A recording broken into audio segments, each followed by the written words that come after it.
నువ్వు చేయగలుగుతావు. మనం గమనించినట్లయితే ఇశ్రాయేలు జనాంగం అంతా కూడా ఐగుప్తులోకి వెళ్ళారు. మోషే ఎన్నో సూర్యక్రియలు అద్భుతాలు చేసి ఇశ్రాయేలు జనాంగాన్ని నడిపించారు. మోషే గొప్ప దైవ జనుడు, ప్రవక్త, గొప్ప సేవ చేశాడు. దేవుడు మోషే ఇల్లంతటిలో కూడా కలిగినటువంటి దేవుడు, నమ్మకం కలిగినటువంటి వ్యక్తిగా అన్నాడు. అంత గొప్ప సేవ చేసినటువంటి మోషే ఒక ఎత్తైతే దేవుడే ఫరో యొక్క హృదయాన్ని కఠినపరిచాడు. ఫరో హృదయాన్ని ఎవరు కఠినపరిచారు? దేవుడే కఠినపరిచాడు. ఫరో హృదయం కఠినపరచకపోతే వెళ్ళండి ఎప్పుడు అనేవాడు.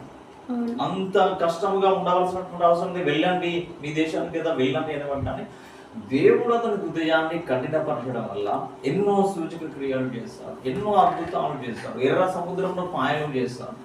అన్ని సూచక్రియలన్నీ కూడా ఏమైంది కదా, ప్రపంచానికి యెహోవా ఎవరో తెలిసిపోయింది.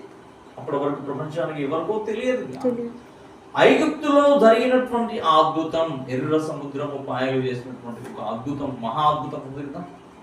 ఆ అద్భుతం ఏం తెలుసా, ప్రపంచమంతా కూడా వ్యాపించింది.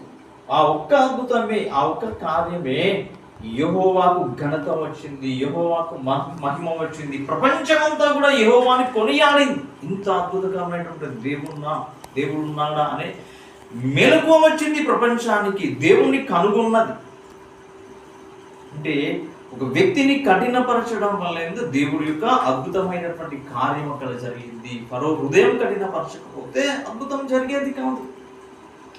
సృష్టి అంతా కూడా దేవునికి ఏం చేస్తుంది? సేవ చేస్తుంది.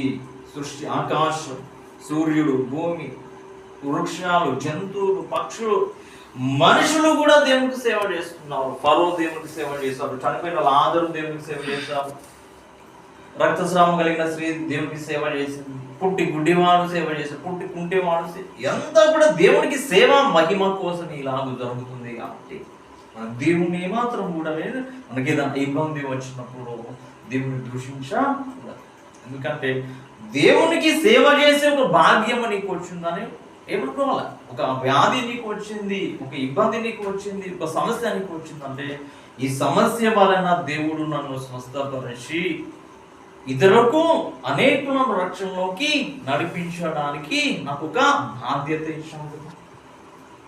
ఆ బాధ్యతగా మనం ఫీల్ అయినప్పుడు దేవునికి సేవ చేసే భాగ్యం నా ద్వారా దేవునికి వచ్చింది.